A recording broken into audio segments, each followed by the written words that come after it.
Obi Alpha kwa mara nyingine tena 2026 ngoma ina pepea right now, ni msanii wa gospel ambaye anafanya vizuri. Kwanza hongera sana mkuu. Asante sana ndugu yangu. Mungu ni mwema sana. Hata ni project kubwa lakini moja ya kitu ambacho mimi kilinishtua na nikasema niweze kukuuliza na unifafanulie ni kwamba wewe ulianza kwanza na kuwa bodaboda, ni muendesha pikipiki.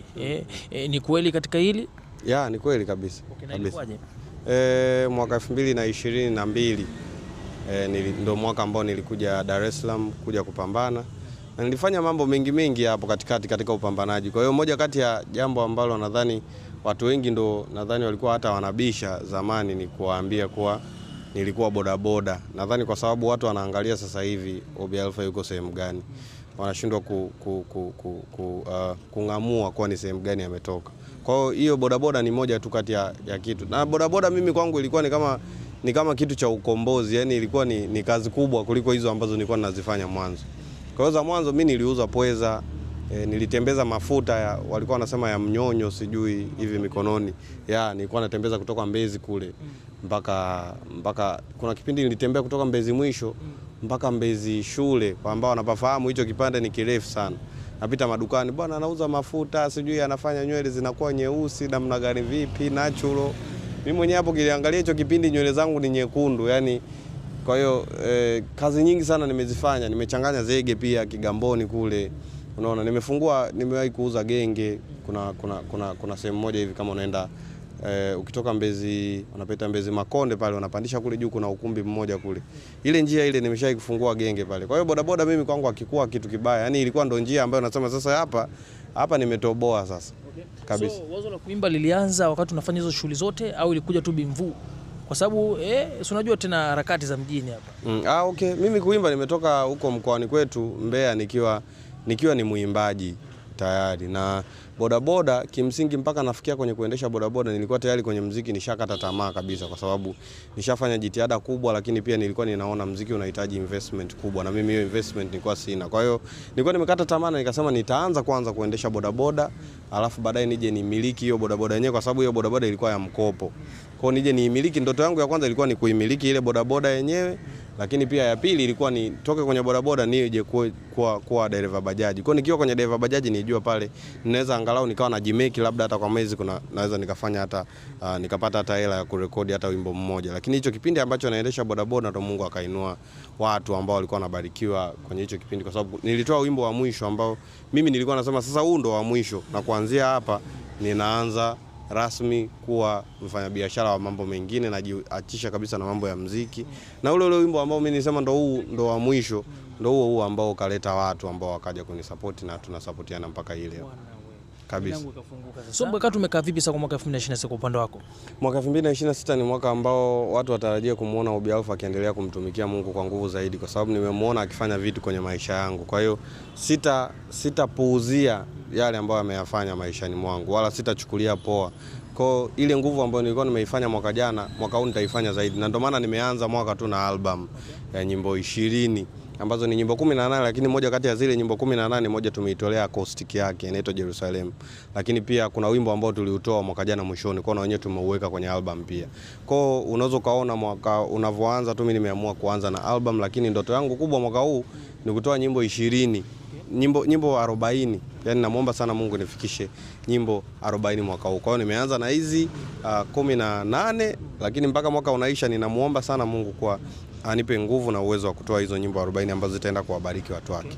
Amen. Okay. Tumeona kwenye mitandao ya kijamii, lakini pia tumeona pongezi baada ya kumwandikia msanii Nandy wimbo. Nilikuwa nataka kufahamu kwamba imewezekana vipi msanii wa gospel kama wewe ambaye ni mkubwa kuweza kumwandikia msanii wa Bongo Flava wimbo, na ilikuwaje na mazingira yakoje? Mimi nataka unipe historia kwa ufupi, kwa sababu wengi wana hamu kutaka kujua kutoka kwa upande wako, labda una nini cha kusema katika hilo?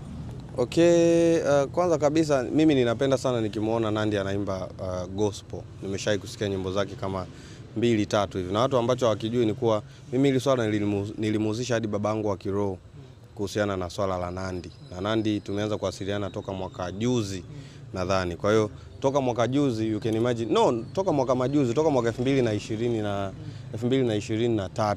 Kwa hiyo kutoka mwaka 2023 mpaka mwaka huu wa 2025 nadhani ndo tukaja mwaka jana 2025 mwishoni ndo tukaja kurekodi hiyo audio. Kwa hiyo mchakato wa kuanzia au kuanzia mwaka jana. Wimbo tu umetoka mwaka jana, lakini mimi hapa nimeanza kurekodi, nimekuja kurekodi na Nandy, nimeanza kuwasiliana na Nandy toka mwaka 2023.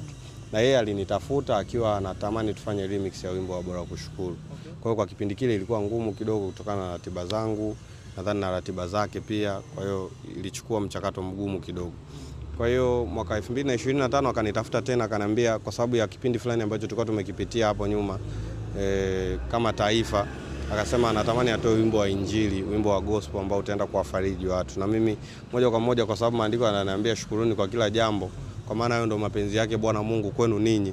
Mimi huwa ninapenda sana kutanguliza shukurani kwenye kila jambo. Kwa hiyo hata hili jambo ambalo limetokea mwaka jana, mimi nilikuwa ninatamani nimwambie Mungu asante, kwa sababu moja kati ya watu ambao wako na uzima mpaka sasa ni pamoja na mimi. Kwa hiyo hata yeye alivyonitafuta nikasema itabidi tuandike wimbo wa shukurani, na tukaja mwaka jana nikafanikiwa kumwandikia wimbo wa shukurani, na akanitafuta mwaka huu kuniambia kuwa anatamani autoe huo wimbo. Nikatoa baraka zangu pia.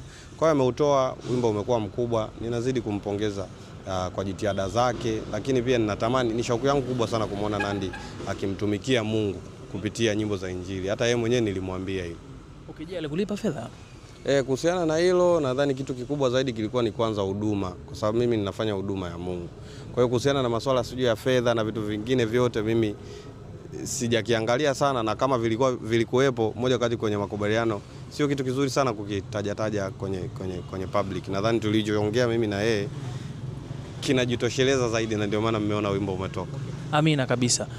Kuna watu wanajiuliza kwa nini imekuwa kwa Nandy naye ni msanii wa kike. Vipi kwa wasanii wa kiume, labda ikitokea labda anahitaji umwandikie, itakuwa ni rahisi kama ilivyo kwa Nandy? Kwa mwimbaji yoyote yule wa Bongo Flava ambaye atataka kuimba wimbo wa Injili, basi mimi niko tayari kumwandikia, ili mradi tu uwe ni wimbo wa Injili ambao utamtukuza Mungu, na maadhi ya video yawe ni maadhi ya kumtukuza Mungu, ukawe ni wimbo wa Injili na video ikawe ni video ya Injili. Ni msanii gani wa kiume ambaye unatamani imbe muziki wa Injili ambaye kwa kweli yani utaguswa sana, labda kwa kumwandikia tu ikitokea? No, mimi sitamani, ila yeye ndio inatakiwa asikie msukumo ndani yake. Mungu aongee na yeye, apate hiyo shauku ya kutaka mimi nimwandikie wimbo. Lakini mimi sina msanii wa kiume wa gospel ambaye nasema eti sijui ndo namfikiria na mtamani nimwandikie wimbo, no. Ila yoyote yule ambaye Mungu atataka nimwandikie wimbo, atatengeneza shauku kwa huyo mtu atanitafuta, na mimi nitakuwa tayari kuandika wimbo wa Injili. Kwa makubaliano tu ni kuwa wimbo inatakiwa uwe wa Injili na maadhi ya video yawe ni maadhi ya Injili. Amen. Asante sana. Amen.